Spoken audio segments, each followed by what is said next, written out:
hairstyle mới mà.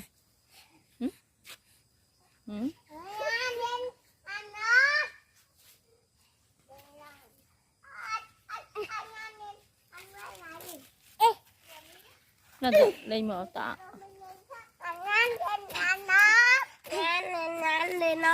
Ra mười mà có.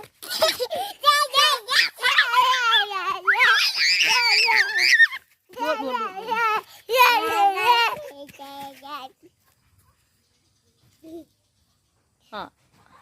Khát chết bà ôn thì nhá, khát chết đập bơ thì nhá. Bọc kia là khát chơi.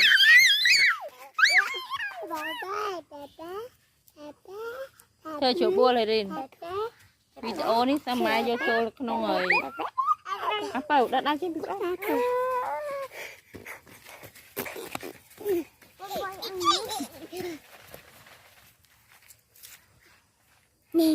Nhịp sang lên muốn. Anh chưa tôi điên hoàng anh chơi chơi sao hả?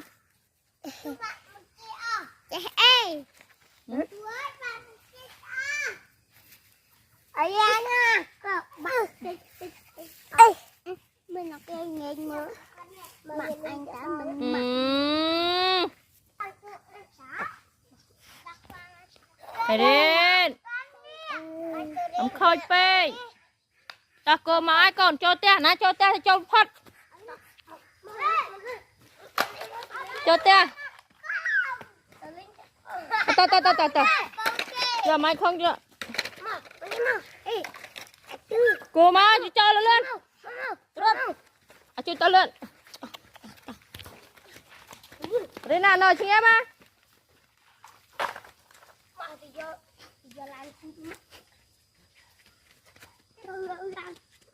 Bao anh mau anh thấy cô chưa nè.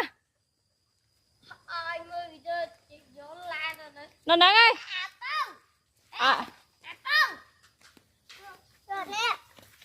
Cô má rồi ta nó nắng ấy.